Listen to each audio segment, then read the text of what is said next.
It has been 1 week, a very long week, but it is time for Gateway to Geats once more into the breach. Boom. We had no week of Geats. Sad thing, Japanese programming changes and whatnot. But hey, I did take that time. This is kind of relaxed for a little bit. And hung out with some friends, made some content. Hold on, I want to check my mic. All my settings are good. So it took that week. Just kind of chilled out, made some stuff with some friends. That's going to be coming out. I'll mention it when it does come out here. I'll figure it out. Don't worry. But yeah, keep an eye out. But hey, Geats has a new episode. It's 10. Wow. And we also got some movie news. We got some information on the Revice crossover movie, and I just want to kind of mention how that's going to fit into Gateway to Geats. So I will talk about it when I can finally see it, which will probably be when it hits Blu-ray, DVD, that kind of stuff, and it gets a fan sub, all that kind of stuff. I will talk about it, and I will place it appropriately within its release time in the playlist. So that's just kind of like how the function's going to be. But hey, it's not out yet. It's nowhere near out yet. So this is very preemptive. All right. Okay. So hey, Geats took a break at a really good point because it was like the end of an arc and the beginning of a new arc. Really good planning on all the parts.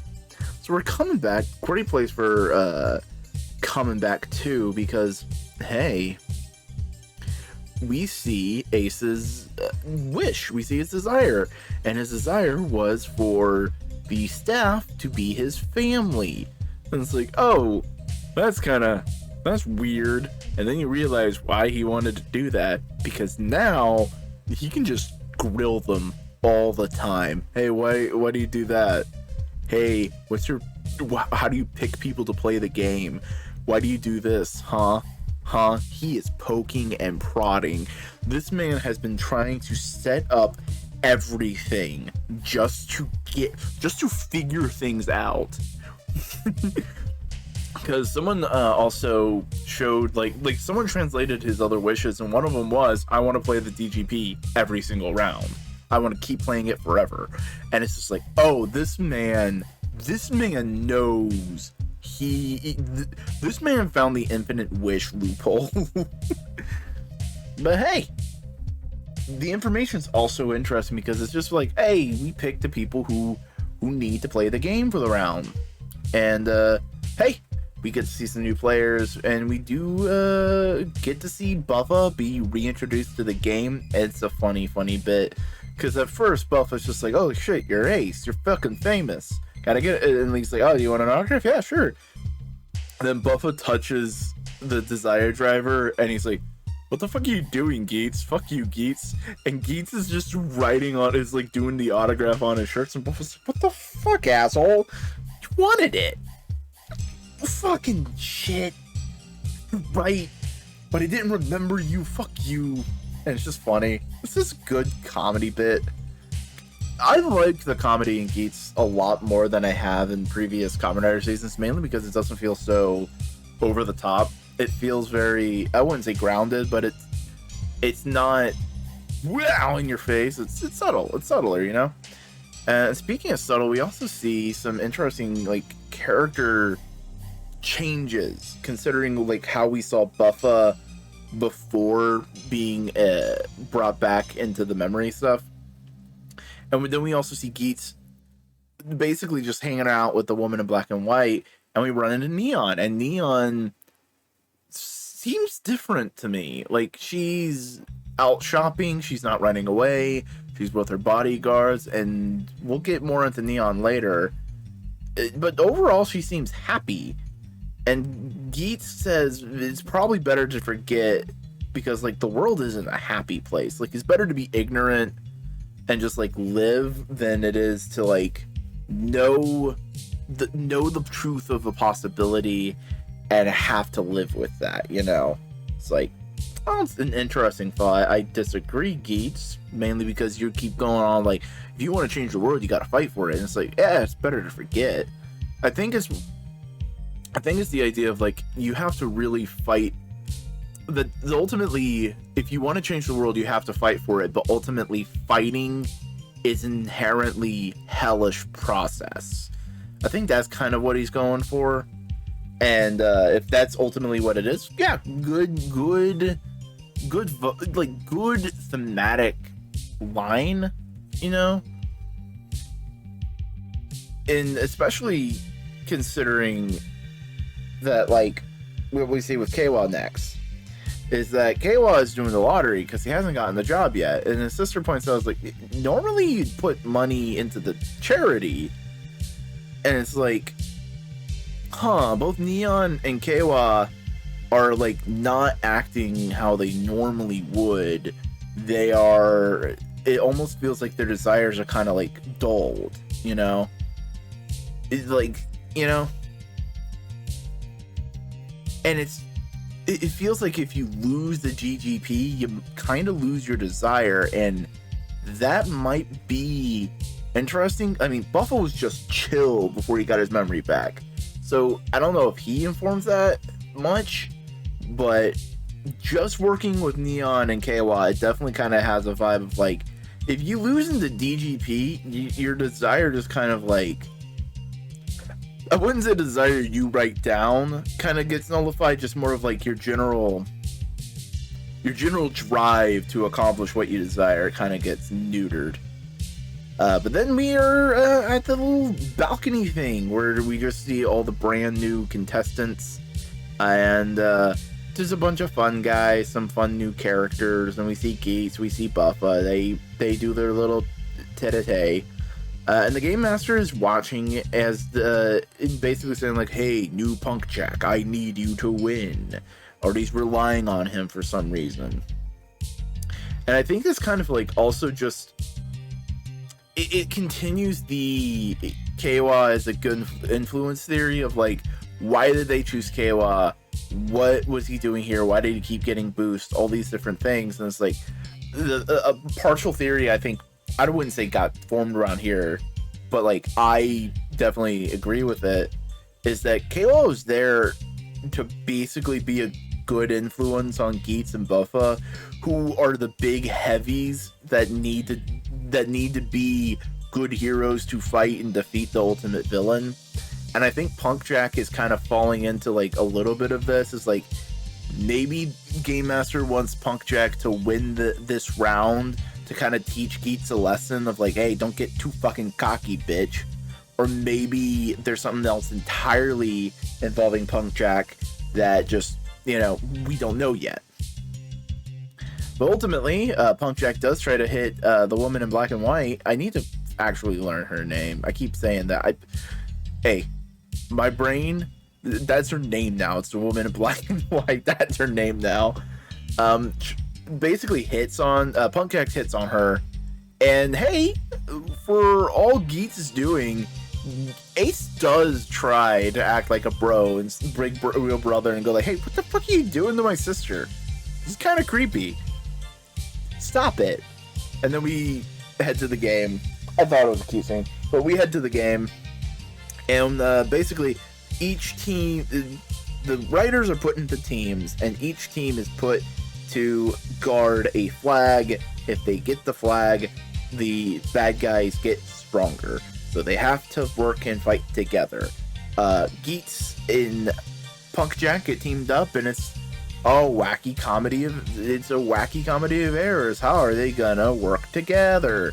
While Buffa gets paired up with essentially some bum logs, an old man whose body just can't keep up, and a young woman who is scared shitless. Absolutely scared shitless. And what I love is ultimately Buffa learned the lesson that, yo, teamwork is good. That we have to work together. Like, I know I can't just be pig-headed bull man all the time. It's like, no, guys, we need to work and fight together. Like, I think Kwa, I think Tycoon had a good influence on Buffa, while Geats is just kind of like, just like going like, "What the fuck are you doing, Punk Jack? Are you the Punk Jack we knew?" Like, he's not focused on any like team thing. It's like, but they're also strong enough they don't have to worry about it. All the fights are fun. There's some good like interaction between everybody.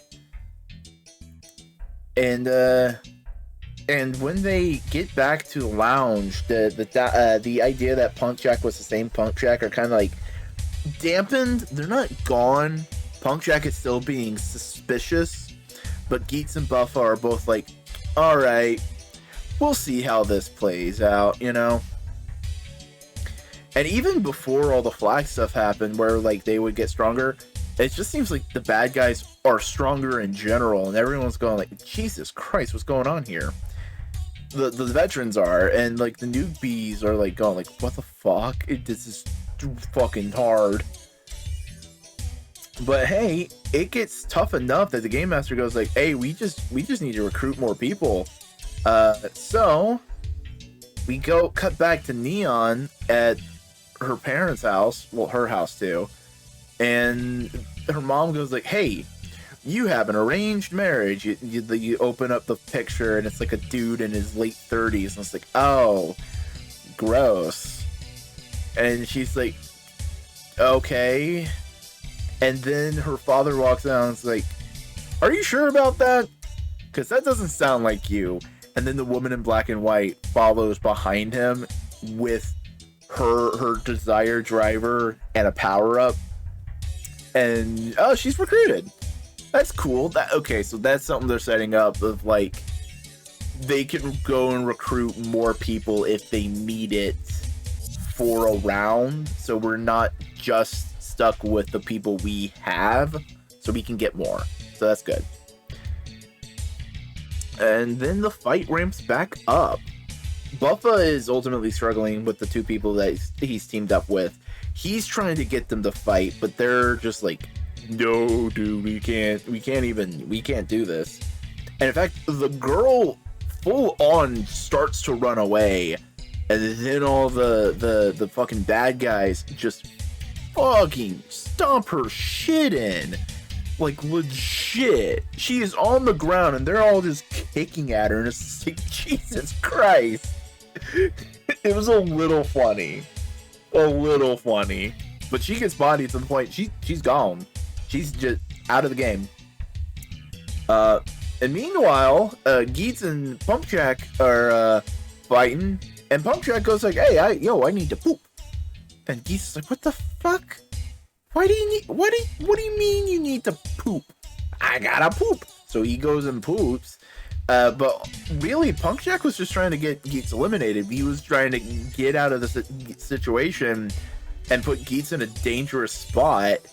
But Geats is just OP. He puts on the pants, and Punk Jack goes like, fuck. Dude knows how to use pants.